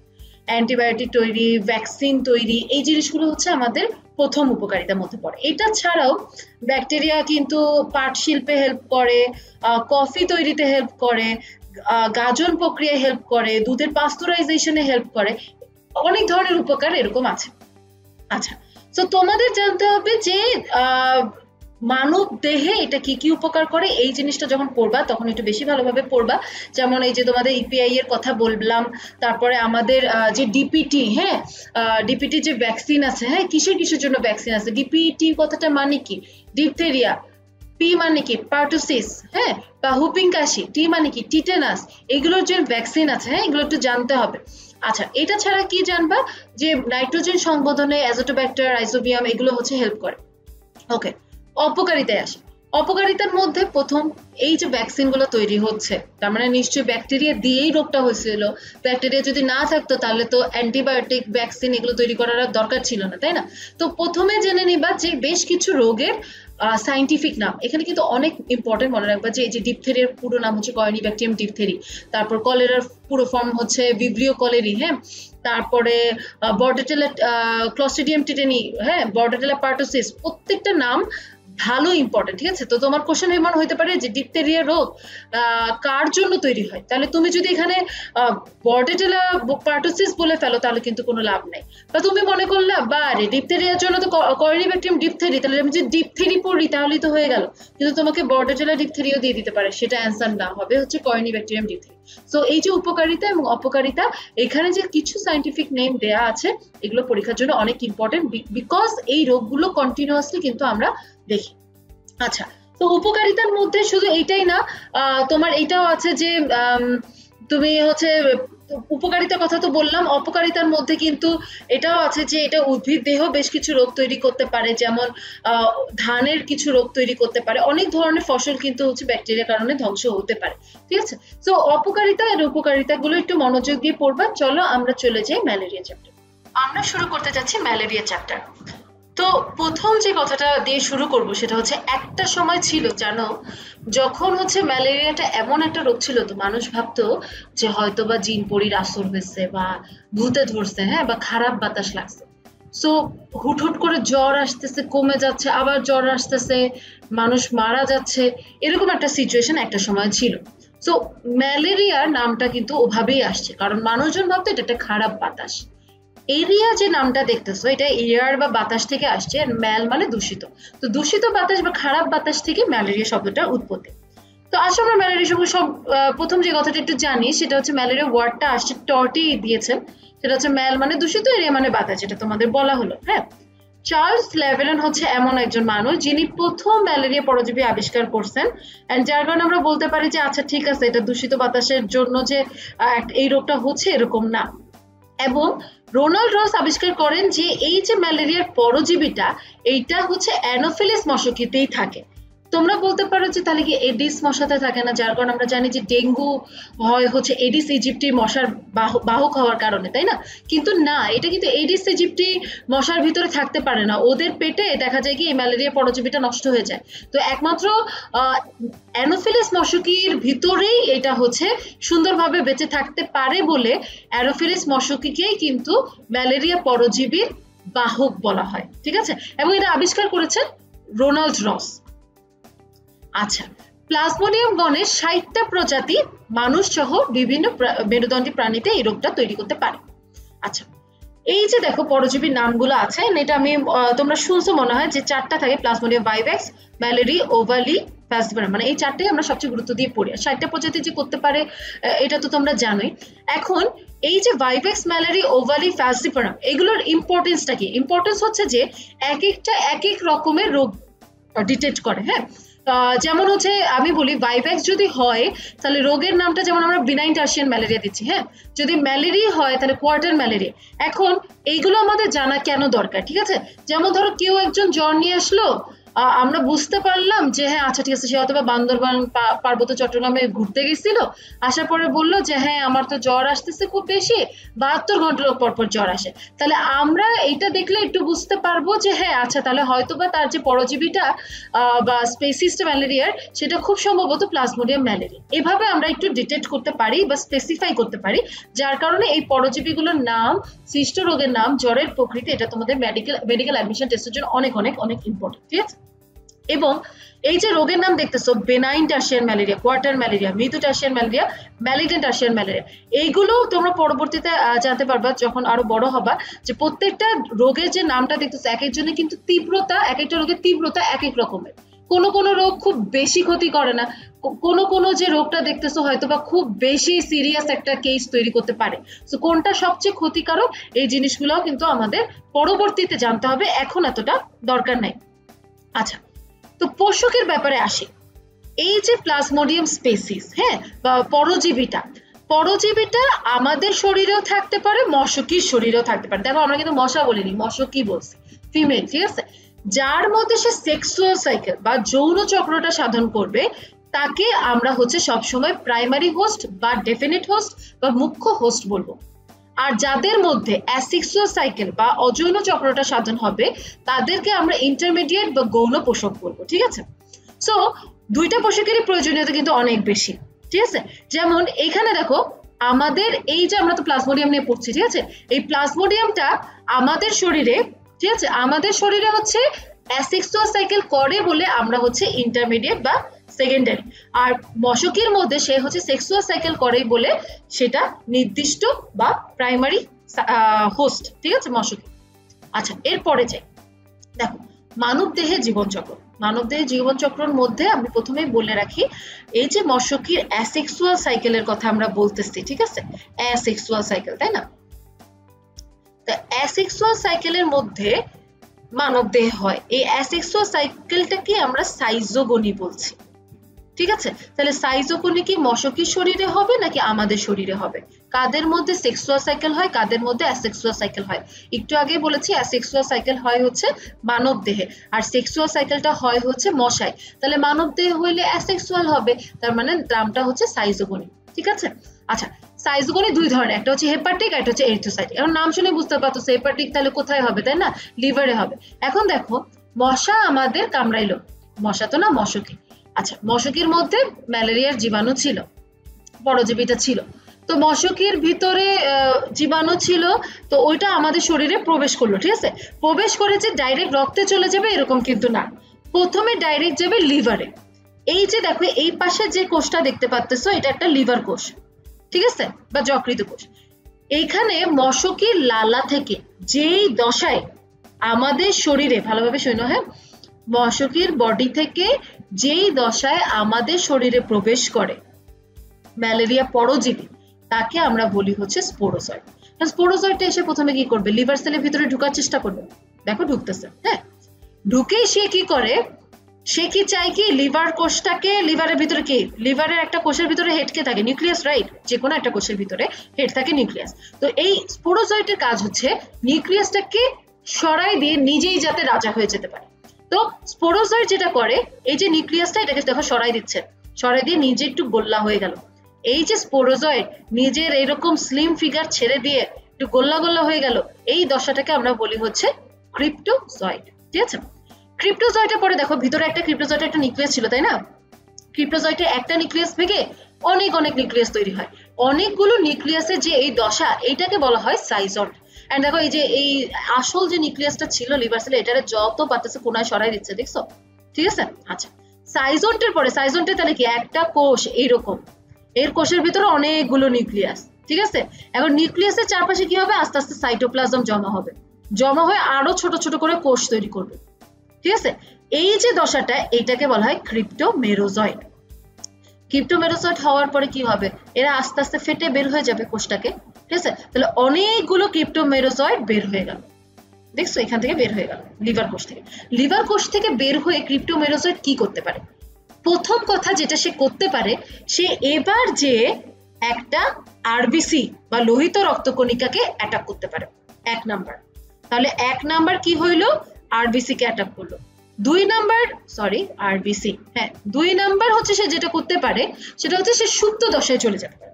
সুপ্ত দশায় চলে যেতে পারে মানে কি, দেখা গেল ম্যালেরিয়া এখন জ্বর হলো না, কয়েক বছর পরে যে জ্বর আসলো, হয়তোবা এই যে ক্রিপ্টোমেরোজয়েডটা এটা সুপ্ত অবস্থায় ছিল, এই যে সুপ্ত অবস্থাটা এটাকে আমরা বলি হিপনোজয়েড। তোমরা নাম শুনছো মনে হয়, যে এই যে শুনছো না যে চোখের সামনে এভাবে এভাবে মানে ঘড়ি দুলাইলে একটা সময় হিপনোসিস হয়, হ্যাঁ, বা সম্মোহন হয়ে যায়, ওইখান থেকে চলে আসছে হিপনোজয়েড। ঠিক আছে, তাহলে এইটা সুপ্ত অবস্থা অনেক দিন থাকতে পারে। তাহলে আরবিসি তে গেল না, হিপনোজয়েড হলো না, আর কি করতে পারে, তিন নম্বরে বের হয়ে আরেকটা লিভার সেলকে অ্যাটাক করতে পারে। যদি সে বের হয়ে আরেকটা লিভার সেলকে অ্যাটাক করে, হ্যাঁ, তাহলে সেই যে সাইজোগনি ওইটাকে আমরা বলি এক্সো এরিথ্রোসাইটিক হেপাটিক সাইজোগনি। লিভারে হচ্ছে হেপাটিক সাইজোগনি, আরবিসি থেকে বের হয়ে হচ্ছে, তাই হচ্ছে এক্সো এরিথ্রোসাইটিক। আরবিসি তে না যে বা আরবিসি থেকে বের হয়েও এটা হচ্ছে, সেটা হচ্ছে এক্সো এরিথ্রোসাইটিক সাইজোগনি। আচ্ছা, এখন দেখো এক্সো এরিথ্রোসাইটিক সাইজোগনি কিন্তু একই রকম। এই যে তাহলে কি ক্রিপ্টোমেরোজয়েড ঢুকলো, তাই না? একটা ক্রিপ্টোমেরোজয়েড ঢুকলো, ঢুকে সে, তাহলে ক্রিপ্টোমেরোজয়েট এরকম ছিল তাই না, এইটা এখানে ঢুকলো, ঢুকে সে আবার এই একটা নিউক্লিয়াস থেকে অনেকগুলো ভাগ হইলো, তাহলে কি হবে, এখানে যেমন সাইজন্ট ছিল এখানে নামটা সাইজন্ট হবে। তারপর কি হবে, একই রকম ভাবে গোল গোল গোল গোল গোল হয়ে যাবে না সাইটোপ্লাজম চারপাশে এসে। দেখো এরকম যখন ছিল তখন আমরা নাম দিছিলাম কি, ক্রিপ্টোমেরোজয়েট। এখানে ঢুকছেই তো ক্রিপ্টোমেরোজয়েট, তাহলে কি আমরা একই নাম বারবার দিতে পারবো? পারবো না। তাহলে আমরা এবার কি দিব, মেটা ক্রিপ্টোমেরোজয়েট। ঠিক আছে, এবার শুধু নামের আগে মেটা লাগাই দিব। ঠিক আছে, মেটা ক্রিপ্টোমেরোজয়েট হিসেবে সে বের হয়ে গেল। তাহলে আশা করি তোমরা হেপাটিক সাইজোগনিটা একটু হলেও ক্লিয়ার হয়েছে। পরেরটা যাই, এরিথ্রোসাইটিক সাইজোগনি। দেখো এরিথ্রোসাইটিক সাইজোগনিতে তাহলে এখানে দেখো, এখানে লাস্ট স্টেজটা কি ছিল, ক্রিপ্টোমেরোজয়েট ছিল না? আচ্ছা, ক্রিপ্টোমেরোজয়েট এবার হচ্ছে লোহিত রক্তকণিকায় অ্যাটাক করবে। এটাকে আমরা ক্রিপ্টোমেরোজয়েট না বলে এখন আমরা শর্ট ফর্মে নিয়ে আসবো, ক্রিপ্টো কথাটা উঠাই দিব, আমরা বলবো মেরোজয়েট। মেরোজয়েট আরবিসিতে ঢুকলো, ঢুকে দেখো সে আরো গোল হয়ে গেছে। এই যে গোল্লা হইলো এটা কিন্তু পুরোপুরি গোল ছিল না, একটু এইরকম চোখের মতো ছিল তাই না, এরপরে একটু গোল হয়ে গেল। গোল হইলে যে দশাটা বলা হয় এটাকে বলা হয় ট্রফোজয়েট। ঠিক আছে, তো তোমাদের এখানে কোশ্চেন কেমন আসতে পারে? প্রথম কোশ্চেন আমি বলি, এই যে একটু আগে হেপাটিক সাইজোগনি পড়ছি না, হেপাটিক সাইজোগনিতে প্রথম কোশ্চেন আসতে পারে যে লিভার সেলে অ্যাটাক করতেছে কোন দশায়, স্পোরোজয়েট দশায়। আচ্ছা, আবার ধরো জিজ্ঞেস করলো ট্রফোজয়েটটা কোন সাইজোগনিতে দেখা যায়, তাহলে তোমরা বলতে পারবে এরিথ্রোসাইটিক সাইজোগনি। আচ্ছা, ভালো কথা। লোহিত রক্তকণিকাতে এমনিও নিউক্লিয়াস থাকে না, আশা করি তোমরা এটা জানো। তাহলে এখানে নিউক্লিয়াসটারে সরানো ফরানোর কোনো ব্যাপার থাকতেছে না। ট্রফোজয়েটটা সুন্দরভাবে রিং এর একটা শেপ নেয়, তখন সেটাকে বলা হয় সিগনেট রিং। দেখো সুন্দর জিরো সাইজ ফিগার ছিল, এরপরে শেপ হারায় ফেলছে। ঠিক আছে, তাহলে এই যে শেপ হারায় ফেলছে, এরকম যদি শেপ হয় তাহলে আমরা কি বলি সবসময়, অ্যামিবার মতো বলি না? তাইলে দেখো এটাকে আমরা বলতেছি অ্যামিবয়েড ট্রফোজয়েট। অ্যামিবয়েড ট্রফোজয়েটের ভিতর কয়টা, একটা নিউক্লিয়াস। ঠিক আছে, এবার নিউক্লিয়াস গুলো অনেকগুলো ভাগে হবে, তাহলে এই দশাটাকে আমরা কি বলবো, একই রকম ভাবে আমরা সাইজন্ট বলবো। আচ্ছা, ভালো কথা। সাইজন্টের পরে দেখো তাহলে আমরা এই দশাটাকে সাইজন্ট বলছি তাই না? আচ্ছা, সাইজন্টের পরে দেখো এটা সুন্দর গোলাপের পাপড়ির মতো একটা শেপ ধারণ করছে, তাই এটাকে বলা হয় রোজেট, রোজ থেকে রোজেট। হ্যাঁ, আচ্ছা, রোজেটের পরে কি হয় দেখো, এইগুলো ভাগ ভাগ ভাগ ভাগ হয়ে যায়। ঠিক আছে, ভাগ হয়ে দুইটা জিনিস তৈরি করে, একটা হচ্ছে মাইক্রোগ্যামেটোসাইট, একটা হচ্ছে ম্যাক্রোগ্যামেটোসাইট। ম্যাক্রো মানে বড় তাই স্ত্রী, মাইক্রো মানে ছোট তাই হচ্ছে পুরুষ। দেখবা সাধারণত সকল জায়গায় মানে শুধুমাত্র আমার মনে হয় আমি এটা একটা জোক মারতেছি, বাট তারপরে বলবো, সেটা হচ্ছে যে শুধুমাত্র আমি দেখছি যে মানব মানে হিউম্যানের মধ্যেই মেয়েদের একটু চিকন চাকন হওয়ার একটা প্রবণতা থাকে, বাকি যত প্রাণী আছে সব জায়গায় কিন্তু একটু মোটাই হয়। স্ত্রী মানেই হচ্ছে একটু বড় হবে, তার মানে ম্যাক্রো থাকলে আমরা সাধারণত স্ত্রী সব জায়গায় ভাবতে পারি। হ্যাঁ, আর মাইক্রো হলে হচ্ছে পুরুষ। এখন পুরুষ আর স্ত্রীতে ভাগ হয়েছে, তার মানে নিশ্চয়ই সেক্সুয়াল সাইকেলে ঢুকবে। সেক্সুয়াল সাইকেল কোথায় হচ্ছিল, মশার ভিতরে না? তাহলে মাইক্রো আর ম্যাক্রো আরবিসি থেকে তৈরি হয়ে আমাদের রক্তের মধ্যে থাকবে। যদি আমাদের কোনো মশা, অ্যানোফিলিস মশকি যদি আমাদের কামড় দেয়, তাহলে মশকির ওই কামড়ে লালা গ্রন্থির মাধ্যমে ভিতরে চলে যাবে। একদম কোথায় যাবে বলো তো? মশা যদি আমাদের রক্ত খায় তাহলে এই রক্তের মাধ্যমে তো মাইক্রো আর ম্যাক্রো যাচ্ছে তাই না, এটা কোথায় যাবে? মশার পেটে চলে যাবে না? তাহলে চলো আমরা মশকির সাইকেলটা দেখে আসি। এইটা হচ্ছে মশকির সাইকেল। এই যে সাইকেলটা, হ্যাঁ, এটা সেক্সুয়াল সাইকেল। যেমন আমরা বলছিলাম যদি অ্যাসেক্সুয়াল বা অযৌন চক্র হয় তাহলে সেটাকে আমরা বলবো সাইজোগনি, যদি সেক্সুয়াল সাইকেল হয় তাহলে সেটাকে আমরা বলবো গ্যামেটোগনি। ঠিক আছে, এখন দেখো ওই যে আমরা পুং গ্যামেটোসাইট, স্ত্রী গ্যামেটোসাইট পড়ছিলাম না, এই যে এখানে। ঠিক আছে, আচ্ছা, পুং গ্যামেটোসাইটের ভিতরে দেখো একটা নিউক্লিয়াস ছিল, তারপরে এটা অনেক ভাগে ভাগ হয়েছে। ঠিক আছে, নিউক্লিয়াস গুলো ভাগ হয়ে তারপরে দেখো একটু চারপাশে কেমন ফ্লাজেলার মতো বানাইছে, দেখতে পাচ্ছ? এই যে ফ্লাজেলার মতো হয়েছে না, এই দশাটাকে বলা হয় এক্সফ্লাজেলেশন। এইটার পরে সে সুন্দরভাবে আলাদা হয়ে যায় একটা একটা করে, এটাকে বলা হয় শুক্রাণু। আচ্ছা, আমি তোমাদের আরেকটু ভালোভাবে বুঝাই। দেখো মেইন কাজ কি, পুং গ্যামেটোসাইট থেকে শুক্রাণু তৈরি করা আর স্ত্রী গ্যামেটোসাইট থেকে ডিম্বাণু তৈরি করা, তাই না? আমি জানি না কেন এই সাইড বারটা বারবার আসতেছে, যাই হোক। তাহলে শোনো, দেখো স্ত্রী গ্যামেটোসাইট সুন্দরভাবে একটা ধাপে কিন্তু ডিম্বাণু তৈরি করছে। ডিম্বাণুটা যখন পুং গ্যামেটোসাইটের দিকে তাকাইছে তখন বলছে, ভাই তোমার তো আমি বিয়ে করবো না, হ্যাঁ তোমাকে বিয়ে করবো না কারণ তোমাকে আমার সুন্দর লাগতেছে না। তখন পুং গ্যামেটোসাইট যেটা করছে সেটা হচ্ছে যে আচ্ছা ঠিক আছে তাহলে আমি আমার শেপ চেঞ্জ করে আসি, ঠিক আছে। সে এই কারণে দেখো অনেকগুলো নিউক্লিয়াস দিয়ে সুন্দর একটা শেপ টেপ ফ্লাজেলেশন দিয়ে তারপরে ডিম্বাণুকে পটায় তারা হচ্ছে নিষেক করে। ওকে, আচ্ছা নিষেকের পরে দেখো, নিষেকের পরে কি হবে, জাইগোট হবে, তোমরা জানো, ঠিক আছে।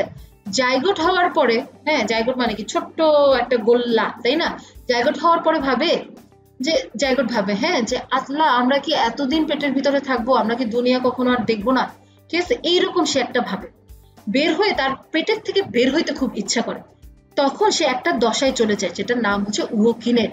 উওকিনেট খুব চঞ্চল, তোমরা এভাবে মনে রাখতে পারো, কিনেট কাইনেটিক এনার্জি, গতিবিদ্যা, মনে আসছে, আবার গতিশক্তি, হ্যাঁ। তাহলে সেখান থেকে তোমরা মনে করতে পারো যে উওকিনেটের অনেক গতি থাকে, এটা নড়তে চায়, দুনিয়া দেখতে চায়, পেট থেকে বের হইতে চায়। তাহলে উওকিনেট পেট থেকে বের হয়ে যে দশাটায় চলে যায় সেটা হচ্ছে উওসিস্ট। এখন সিস্ট কেন, কারণ উওকিনেট যখন পেট থেকে বের হয় তখন মনে হয় আল্লাহ দুনিয়া তো আসলেই কঠিন, পেটের ভিতরে ছিলাম ভালো ছিলাম, ঠিক আছে। তাই সে চারপাশে একটা দেয়াল তৈরি করে যেটাকে আমরা বলি উওসিস্ট। এখন উওসিস্টের ভিতরে দেয়াল তৈরি করার পর তো সে সেফ। এখন তখন যে তার নিউক্লিয়াসটা অনেক ভাগে ভাগ হয়, গোল্লা গোল্লা ভাবে ভাগ হইল, পরে এই নিউক্লিয়াসটা সুন্দরভাবে মাকু আকৃতির শেপ তৈরি করে, ঠিক আছে। এই যে এরকম মাকু আকৃতির শেপ তৈরি করে, যেগুলোকে আমরা বলি স্পোরোজয়েড। মনে আছে আমাদের স্পোরোজয়েড কোথায় ঢুকছিল, ওই যে লিভার সেলে। তাহলে এই স্পোরোজয়েড গুলো তৈরি হওয়ার পরে দেয়ালটা ফেটে বের হয়ে যাবে। বের হয়ে কোথায় যাবে বলতো, বের হয়ে যাবে হচ্ছে মশকির লালা গ্রন্থিতে, যাইয়া ওর গলা চুলকাবে। তখন মশকির কি এমন হবে, আচ্ছা আমি কামড়াই, দেখবা দাঁতে ব্যথা হইলে অনেক সময় মনে হবে একটু দাঁত চুলকাচ্ছে, হ্যাঁ, বা দাঁত শুলাচ্ছে, এরকম মনে হচ্ছে। ওদেরও এরকম লালা গ্রন্থিতে এসে আটকায় যায়, তখন মশকির মনে হয় আচ্ছা আমি একটু কামড়ায় আসি, হ্যাঁ। তো এই কারণে তখন মশকি আরো বেশি করে কামড়ায় এবং দেখা যায় যে এই যে স্পোরোজয়েড গুলো মানুষের শরীরে ঢুকে যায়। এবং মশকির যে এই যে লালা গ্রন্থিতে থাকে এই যে স্পোরোজয়েড গুলো প্রায় 3,26,000 স্পোরোজয়েড থাকতে পারে, এবং একবার কামড়ে 10%-এর উপরে যত স্পোরোজয়েড আছে তার 10%-এর উপরে মানব দেহে একবারে প্রবেশ করতে পারে। তাহলে আশা করি তোমরা জীবনচক্রটা ক্লিয়ার। আচ্ছা তাহলে এইগুলো তো তোমরা মোটামুটি পারবা। সুপ্তাবস্থা নিয়ে কথা বলি, হ্যাঁ। প্লাজমোডিয়াম ভাইভাস কিন্তু 12 থেকে 20 দিন থাকতে পারে, ফ্যালসিপারাম থাকে 8 থেকে 15 দিন, ওভালি থাকে 11 থেকে 16 দিন, ম্যালেরিয়া থেকে 18 থেকে 40 দিন। পার্সোনালি আমি মনে করি এই জিনিসগুলো আমি খুব ভুলাইতাম, তো আমি অনেকবার লিখে পড়ছি, তোমরাও এটা একটু কইরো, কারণ দেখবা যে হ্যাঁ তুমি ওভালি পড়তেছো 11 থেকে 16 দিন, একদিন পড়ছো পরের দিন মনে থাকবে, 5 দিন মনে থাকবে, যখন অ্যাডমিশন টেস্টের আগের দিন হবে তখন হয়তো বা মনে নাও থাকতে পারে। এই কারণে একটা ছোট নোট রাখবা যেখানে তোমার যেগুলো মনে থাকবে না সেই জিনিসগুলো যাতে একটু লিখে রাখতে পারো। এখানে কিন্তু একটু ট্রিকি বলতে কি, ধরো পরীক্ষায় আসলো বলতো প্লাজমোডিয়াম ওভালি সুপ্তাবস্থা কি, অপশনে থাকলো 12 থেকে 16, অ্যান্সার অ্যাকচুয়ালি কি 11 থেকে 16। তুমি যদি 12 থেকে 16 দাগাই দিয়ে আসো তুমি কিন্তু অ্যান্সার ভুল করবে। এই কারণে এই জিনিসগুলো একটু খেয়াল করে পড়ো। আচ্ছা সুপ্তাবস্থা পরে দেখো যে টিকা আসছে, টিকার আগে আমি একটু তোমাদের বলি ম্যালেরিয়ার লক্ষণটা কি। ম্যালেরিয়ার লক্ষণ হচ্ছে যে প্রথমে বলে দিচ্ছিলাম যে জ্বর আসবে, এটা সবাই জানে। জ্বর কতখানি থাকতে পারে, 105 থেকে 106 ডিগ্রি ফারেনহাইট পর্যন্ত উঠতে পারে, অনেক জ্বর। কিন্তু প্রথম কথা হচ্ছে যে খুব ঠান্ডা লাগবে, হ্যাঁ, কাঁপুনি দিয়ে ঠান্ডা লাগবে। তারপরে ধুম করে জ্বর আসবে, হ্যাঁ, অনেক জ্বর, 105 থেকে 106 ডিগ্রি জ্বর। তারপরে ধুম করে জ্বরটা নেমে যাবে এবং ঘাম দিয়ে জ্বরটা চলে যাবে। এইরকম জ্বরের যদি আসলে আমরা কমপ্লেইন রোগীর কাছ থেকে শুনি, আমি সরি যে আমার রোগী চলে আসতেছে, ঠিক আছে, সো যেটাই হোক, তো রোগীর কাছ থেকে শুনি তখন আমি বুঝি যে, আর যদি আমি দেখি যে আচ্ছা ঠিক আছে পার্বত্য চট্টগ্রামে তার বাসা, তাহলে আমার একটা সন্দেহ থাকবেই যে ম্যালেরিয়া তার হতে পারে। এইটা ছাড়া অনেক কিছু লাগতে পারে, হ্যাঁ, বমি হইতে পারে, ডায়রিয়া হইতে পারে, ক্ষুধামন্দা লাগতে পারে। তোমরা দেখবা যে কোনো রোগ হলেই এরকম লাগে, তো এইটা খুব স্পেসিফিক না, জ্বরটা কিন্তু স্পেসিফিক, ঠিক আছে। আরেকটা জিনিস, এরিথ্রোসাইটিক সাইজোগনি কোথায় হইলো, আরবিসিতে না, কারণ আরবিসির আরেকটা নাম আমরা জানি এরিথ্রোসাইট, রাইট। তো এখন কথা হচ্ছে যে এই যে আরবিসিতে হইলো, আরবিসিকে ফাটাই বের হয়েছিল মনে আছে, তাহলে কি ধ্বংস হচ্ছে বলতো, লিভার সেল ধ্বংস হচ্ছে হেপাটিকে, আর এইদিকে আরবিসি ধ্বংস হচ্ছে এরিথ্রোসাইটিকে, তাই না। তাহলে আরবিসি আমাদের কমে যাবে না, লোহিত রক্তকণিকা যদি কমে যায় তাহলে সেটাকে কি বলি আমরা, অ্যানিমিয়া বা রক্তাল্পতা বলি, তাই না। তাহলে তার রক্ত শূন্যতা দেখা যাবে।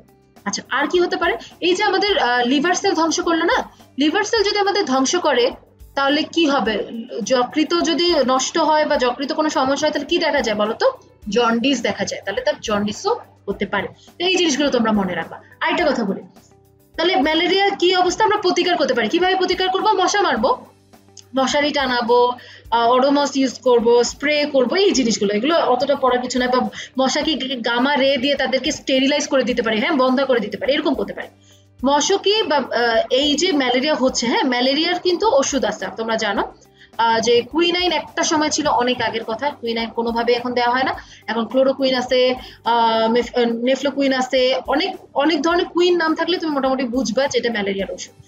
রিসেন্টলি ম্যালেরিয়ার একটা টিকা আবিষ্কার করা হয়েছে যেটাকে বলা হয় মস্কিট্রিক্স বা আরটিএস-এস। এটা মোটামুটি ভালোই, 4টা ডোজ থাকে।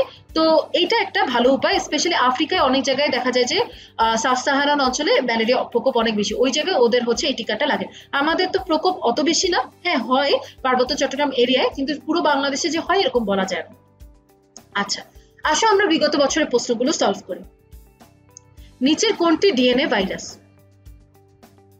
তোমরা বলো। চিকুনগুনিয়া, হেপাটাইটিস বি, ডেঙ্গু নাকি টোবাকো মোজাইক? আশা করি তোমরা এটা জানো, হেপাটাইটিস বি। আচ্ছা, কার মনে আছে আমরা একটা ছক পড়ছিলাম? আচ্ছা, এরপরে প্রশ্ন, নিচের কোন রোগটি ভাইরাস দ্বারা হয়? পোলিও, ডিপথেরিয়া, কলেরা নাকি টাইফয়েড? অ্যান্সার এ, পোলিও। আচ্ছা, এরপরে প্রশ্ন, নিচে কোনটি আরএনএ ভাইরাসের উদাহরণ? এরকম কোশ্চেন দেখলে তোমরা কি বুঝতে পারতেছো? ডিএনএ ভাইরাস, আরএনএ ভাইরাসের উদাহরণ তোমাদের যেটা পড়তে বলছিলাম, এটা অনেক ইম্পর্টেন্ট, রাইট? আচ্ছা, mum's virus, rabies virus, polio virus, পোহো হবে না, পোলিও হবে, ভ্যারিওলা ভাইরাস। অ্যান্সার হবে কি? ভ্যারিওলা। আচ্ছা, ই কোলাই ব্যাকটেরিয়া নিচের কোন ভিটামিনটি তৈরি করে না? B12, B2, E নাকি কে?